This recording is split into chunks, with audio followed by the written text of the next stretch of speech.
Hey everybody, thanks so much for tuning in to another episode of Content Karate. Again, we're a marketing show. We interview amazing people who are taking their content, repurposing it specifically for lead gen, traffic, awesome ROI for their business. And today I am thrilled to be sitting with Aaron Agius. He is the co-founder and CEO of Louder Online. Now they are international, so they have agencies in the USA, Australia, Asia, and they're working with amazing brands like Salesforce, Coca-Cola, Intel, it goes on, and they're essentially showing them how to technically optimize their sites, perform influencer outreach, and link acquisition to produce and distribute content that gives significant lead gen and ROI. So Aaron, we're thrilled to be with you today. Thanks so much for hopping on. Thank you for having me. That was a mouthful. Yeah, well, you're impressive. We could go on and on. So how about you just kind of start by telling us in your own words what your company is. Obviously we know who you serve, but dive in your own words. Yeah, sure. We're an agency that we just help businesses grow, and we typically help medium to enterprise clients globally. So it's anything acquisition and conversion focused, whether it's SEO and content marketing, paid ads, lead generation, the whole lot, and actually care that traffic does something once it hits the site as well. So making sure that traffic converts and doing full conversion optimization campaigns. We're a fully distributed team and have distributed clients around the world as well. So it works out well time zone wise. That's awesome. So you're doing content, obviously that's really, really metric based, which is awesome. And I'm really excited to dive into a lot of that during this episode and interviews. So all of that content that you're creating, whether it's for, the SEO, the landing page, the campaigns that you guys are doing, like what are a few of your top content marketing goals, either for your own brand or your clients, like once you start to bring on a new brand? Like what does that look like for you? So the clients ones, it's such a wide and varied question. Sometimes people want a wide and varied answer, not question, but sometimes people come to us simply for, these 3 URLs, we need more attention, more organic traffic purely on it. And we're like, well, what about if it converts or not? No, my KPI is if I get more organic traffic on it. Okay, no problem. Some people care about the whole site. Some people care about growing the business, and any of those goals have to tie back into the purpose of the content. That one's hard to nail down. In terms of our own content, that's an easier one to answer. So most of our business comes through eating our own dog food. So through doing SEO and content marketing for ourselves, and bringing in leads that way, inbound leads. Now, the hard bit about it is that, we serve medium to enterprise clients, and one of the hardest things that I've found over the years is trying to run any kind of ad campaign that drove direct leads for medium to enterprise clients. It's typically not how they find an agency. Then they're not going to click on an ad on Facebook and sign over $1 million deal. It's just not what happens, right? So they need to feel like they've found you on LinkedIn, they read about you in Forbes, they've been referred through friends and all kinds of things, or they've seen you everywhere. And so you have to have a more strategic approach there. And that kind of thing works really well with inbound, where they have read about you in Forbes, seen your website, read something else, seen an interview with you, then they come and reach out. Now, the hard thing is that is hard to scale in a way that is measurable, like paid ads, but is super effective because they're pre-educated. They come to you knowing what you are. You don't have to prove yourself. You don't have to try and sell as much. You're able to just do the thing that they're asking for, which is great. So yeah, our purpose of content is that we've been doing this like content for 12 years, writing in all these publications, 30, 40 posts a month on different websites and blogs and everything else for a really long time. And we've wanted to find a way to try and amplify that to get that in front of more people than it is organically. So that's kind of where our heads are at the moment with what we're doing. Yeah, that's amazing. So a lot of that organic effort. I'm excited to ask you kind of too, and I know you said it is difficult because this is something we run into our Purpose House as well. Being able to track some type of like metric with the organic efforts of like written publications, content, stuff like that. Do you guys have a system for that with your clients or yourselves? Because I know like with Forbes, like you said, that's kind of almost like a soft referral. If someone discovers you from Forbes, they already trust Forbes, they're learning about you there, being able to track then how that's being converted into traffic or leads. Do you guys have a system in place for that or any tips, strategies on that? Nope, Nope. we don't. I That's wish I a did great too. question, I know. Yeah.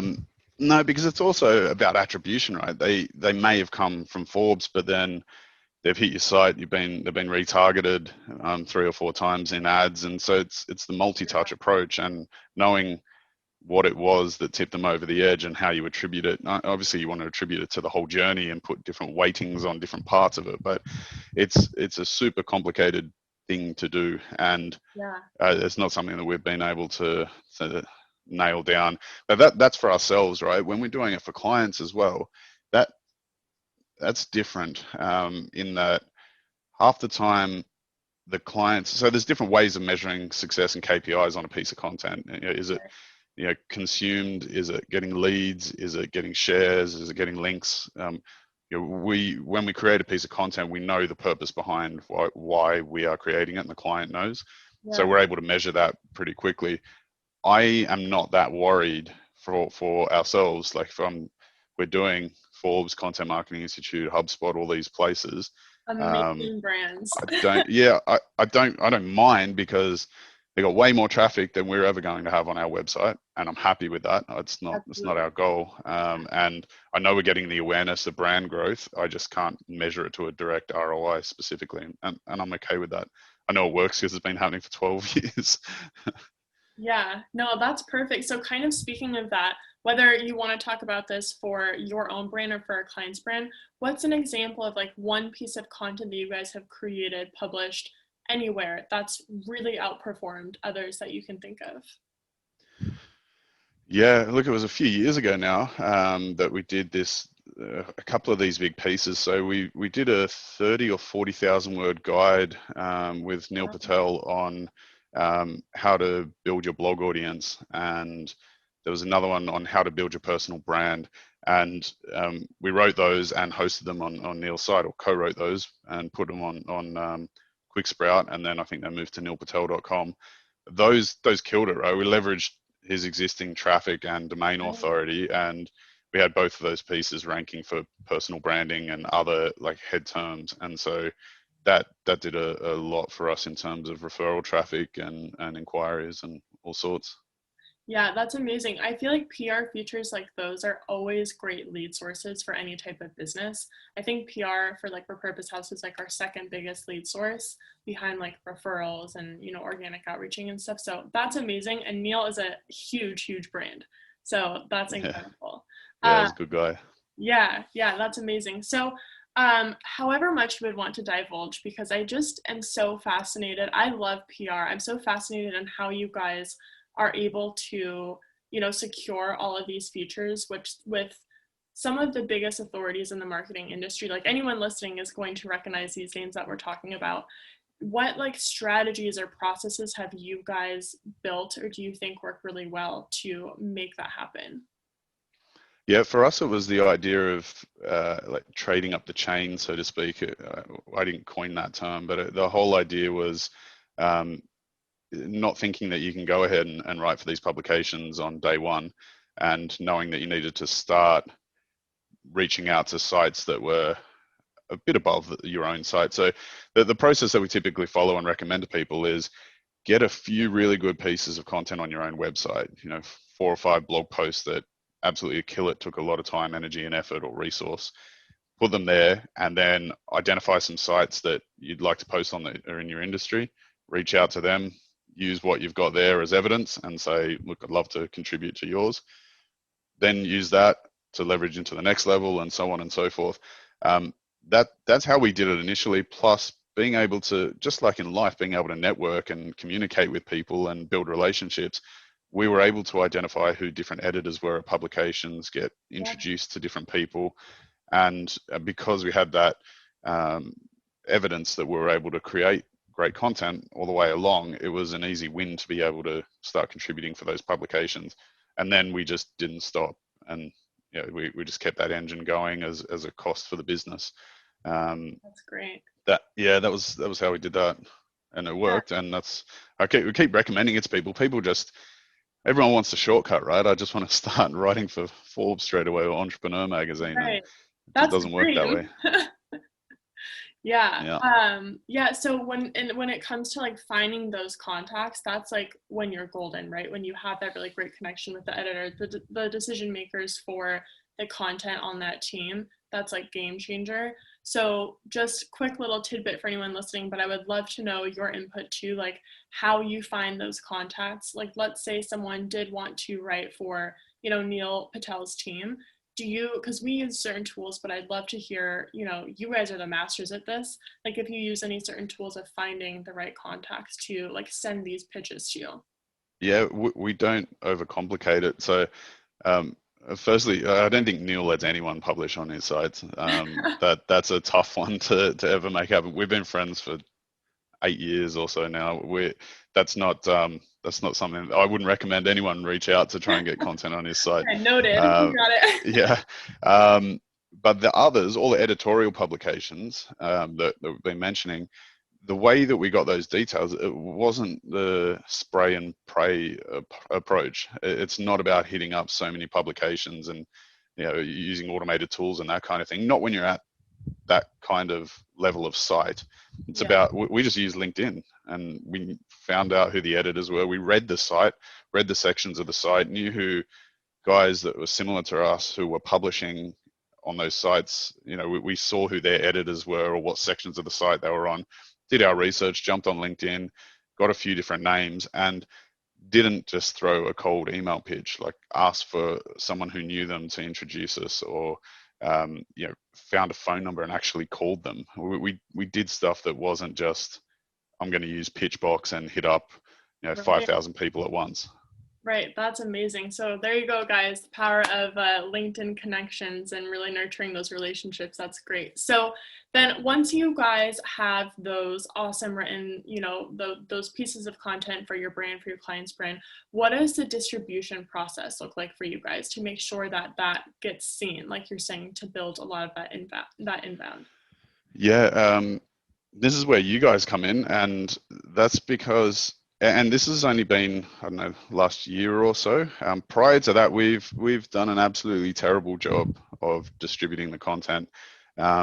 We let them be distributed. We knew the content would rank because of the high authority domain, so there'd be referral traffic. We knew that they'd be distributing it through their own audiences and that kind of thing. But we had no plan in place that was to distribute the content afterwards, just because we were focused on client work. It wasn't something we did, and it was working. But like I said, we spent so much time trying to nail the paid ad piece to bring in these leads and so much money that when we stopped and said, well, most of our leads are coming in through inbound, how about we just try and change the approach to amplify the success rather than try and bring in something new and different? And that was when we started to work out, think about how can we put a process in place that gets more eyeballs on that content that already exists. And so that was where we knew we had to have different versions of images and videos and different platforms seeing the content. And we wanted to take original pieces of content, repurpose it, which is what you guys do, and get it in as many of our platforms, channels, groups, and everything else as possible. We knew that there was a way to be able to, you could easily publish to many places like social platforms using different tools. That wasn't in question for us. It was about how could we create a process that did it all, as much of it automatically in terms of image resizing and video cutting and intros and outros and all that important stuff, and then add that into the distribution afterwards. And so we built a great system that connects in with you guys, is built on Slack. It uses different services and one person managing it, and uploads to podcasts and strips out audio and text and does so much different stuff. And that took a while to implement, but I love that we did it, because finally, like we were doing the hard bit in my mind, which is writing that much content on the right places for so long. Creating and then we got to this point where, like, there's thousands of pieces of content out there that we've written that are online, and we've done nothing to distribute. And it just, if that's bringing in a big portion of our leads, why not just amplify that? And so now, even if we're not producing a huge volume, we have such a backlog of stuff that we can just throw into this machine, and it works and is distributed everywhere. And I love that is very hands off for me. There you go. That's awesome. I love that. So in terms of then like how that's performing, have you guys noticed anything that's like overachieving on social that's working really, really well for you guys once that distribution is starting to happen? It's hard to say. We've gone through a change in times sort of with business at the moment. Not our own business, but going through COVID and everything else. So as that's going down and our stuff's going up, our business has not been impacted negatively in any way. In fact, we've grown different arms of the business, but I don't know how much of that is attributed to this kind of distribution, and how much is just because we were sheltered from it in another way. I'm not sure, but I do know that the indirect ROI has gone up. And what I mean by that is not necessarily financial stuff, people coming through and saying you have to work on our site, which does happen, but definitely hey, I need to interview you, I want you on this expert roundup, can we link to this, can you write a piece for our site? All of those things have gone up significantly. And those are lead indicators for us. So I'm quite happy with that. Absolutely. Yeah. And I kind of want to take some time to touch on too, because I find it so interesting. Like, your team is just like a rock star team of these incredible writers, right? And they all have their SEO hats, and they're all putting out so much amazing content. So what are some, if you guys have had any, like, what's one of the biggest hurdles that you've kind of overcome in building a team of employees that have this type of skill set, that are so efficient and systemized to be able to create all of this? So you guys do a ton of content. A lot of it comes down to a strong strategy to begin with. The thing that kills me is, and always has, is people doing content for the sake of content. They think that they're supposed to be creating a whole lot of stuff, and so they write it about their business or about their product or service, and forget the whole what's in it for them in terms of the audience side of things. And so they think they're doing content marketing. They've thrown 300 to 500 words on a page, and they're sitting there wondering where their results are. And we've invested so much. Well, no, you haven't. You've done junk, right? And the way to fix that comes back to the content strategy in the first place. So we spend a lot of time, energy, and effort building out a strategy piece for the way that we operate, but is a foundation of how our clients operate as well. And that covers everything from tone and style and voice, content length and structure, aligning with business objectives, competitive analysis. There's a whole suite of idea generation tools, editorial planning, scheduling. So we're able to build out this whole thing, even user journeys and buyer personas, and it's all built into a strategy to begin with, which means that it doesn't matter how terrible the writer is, if they align with these instructions, they should be producing a great piece of content. And so we have that, and we have great writers, and it works really well. Do you have any like tools that your team uses that you would suggest other people who are wanting to get more savvy themselves with this process, like in the creation process, and making sure that what they're going to be writing and building will perform as best as it can? The tools we use are custom, but I mean, there's stuff that you can do on in Google Sheets. It's simply a new sheet for every area, the competitive analysis, the user journeys, and the buyer personas, and just create a tab and note down the instructions that need to happen for each business that need to go in there. I guess that's for the full strategy piece, but probably the most interesting bit of that is the idea generation side.